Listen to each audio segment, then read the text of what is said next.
Good evening and welcome to Tucker Carlson. Tonight, we just landed from Helsinki, back in the nation's capital, where it is hot and intense. We're going to have our full extended interview with the president from Helsinki. We're going to show that to you in just a minute. We asked him, of course, about Russia, but there are, believe it or not, many more important and pressing issues on the world stage, not just Russia. And we asked the president about those as well. We'll bring the whole thing to you coming up in just a second.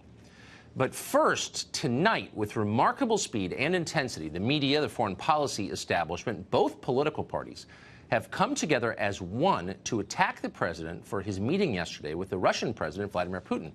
Anderson Cooper, John McCain, Mitt Romney, they all described the president's remarks about Russia as disgraceful. Former CIA Director John Brennan called those remarks treasonous and grounds for impeachment. Nancy Pelosi and Chuck Schumer announced that Trump was being blackmailed by a foreign power. Others accused him of being a sleeper agent, a spy. One member of Congress from Tennessee called for a military coup against the presidency. Well, as the rage storm swirled, the president bowed to the inevitable, genuflecting before U.S. intelligence agencies whose judgment must never be questioned, and recited the now obligatory oath of loyalty to the spy bureaucrats now in charge of our country. Watch. In a key sentence in my remarks, I said the word would instead of wouldn't. The sentence should have been, I don't see any reason why I wouldn't, or why it wouldn't be Russia. So, just to repeat it, I said the word would instead of wouldn't. And the sentence should have been, and I thought it would be maybe a little bit unclear on the transcript or unclear on the actual video. The sentence should have been, I don't see any reason why it wouldn't be Russia. Sort of a double negative. So you can put that in, and I think that probably clarifies things pretty good by itself. So that's the hostage tape. The president buckled to criticism. I don't know what they're saying. That's exactly what happened. He buckled. And that happens. This is politics, after all. What is amazing and unusual and ominous is who made him buckle. The people yelling the loudest about how the Russians are our greatest enemy and Trump is their puppet happen to be the very same people who have been mismanaging our foreign policy for the past 2 decades. The people who invaded Iraq and wouldn't admit it was a mistake. The people who killed Muammar Gaddafi for no obvious reason and prolonged the horrible Syrian civil war and then threw open the borders of Europe.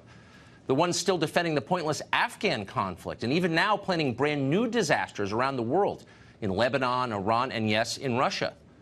These are the people who've made America weaker and poorer and sadder, the group whose failures got Trump elected in the first place. You would think by this late date they would be discredited completely and unemployable, wearing uniforms and picking up trash by the side of a turnpike somewhere. But no, they're not. They're hosting cable news shows. They're holding high positions of influence at the State Department. They run virtually every nonprofit public policy institution in Washington. They are still, in some sense, in charge of our national conversation.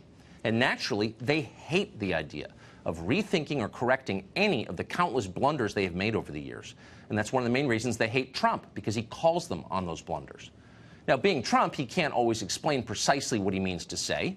Sometimes he gets the details wrong, or he gets sidetracked with some personal vendetta, as if anybody cares about that ridiculous Jim Acosta guy. Nobody does. But on the big questions, Trump is indisputably right. The Cold War is over. The world has changed. It is time to rethink America's alliances and to act in our own interest for once. Russia is not a close friend of the United States. But the question is, why should we consider Russia a mortal enemy? Of course, Russia spies on us. So do a lot of countries, some of them far more effectively than Russia. The Russian attempt to meddle in our election was comically amateurish. Badly targeted Facebook ads almost nobody saw. Compare that effort to the deep penetration of American industry and the defense sector by the Communist government of China.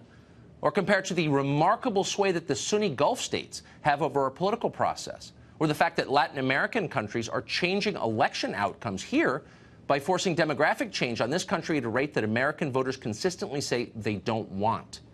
Those are all major challenges from foreign powers to our American democracy. They're real. And yet somehow nobody on cable news seems upset about any of it. Why is that? Well, here's one reason. Many in Washington are getting rich from the Chinese and the Saudis. Latin Americans clean their homes and watch their kids. Those countries can't be our enemies, in their view. But nobody here is getting rich from Russia, so therefore Putin must be a mortal foe. That's what the neocons are telling us we are required to believe. Does anyone actually believe it? Well, no sober person who's read a newspaper this year could recite that talking point without laughing, because it's stupid. So the only option, if you want to force the population to accept something ridiculous, is to make sure they don't think too much about it, that they're quiet, they do what they're told. And if you don't believe it, watch what's happening to Trump right now. Obviously, it's possible, entirely possible, maybe likely that the Russian government broke into the DNC servers before the last election. It certainly sounds like something they might do. But before we act like we know for a fact that that's what happened and go to war with Russia over that, shouldn't we see some actual evidence that it happened? Why not? Like maybe a server, or at least a clear explanation of what happened. We haven't seen that. And that's what Trump asked for. How dare he? That's a treasonous thought, we were told. He's a quisling, a traitor to his country. That's what they're saying. And not just a few of them. All of them are saying that in unison. Think for a second about what they are demanding.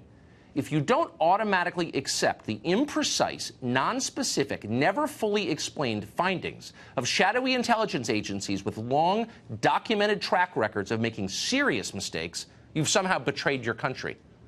The very people who assured you that Iraq had weapons of mass destruction, the ones who said the Shah would never fall in Iran, etc., those people must be believed without question or else. On television, this group is called the intelligence community. That's an Orwellian name if there ever was one. Where exactly is this community we hear so much about? Does it have a zip code, a public library system, a youth football league? How long before Congress starts demanding unthinking obedience to the lawmaker community? It's a community, after all. You must obey it. Dissent is unpatriotic. And if you don't agree, you're working for Vladimir Putin.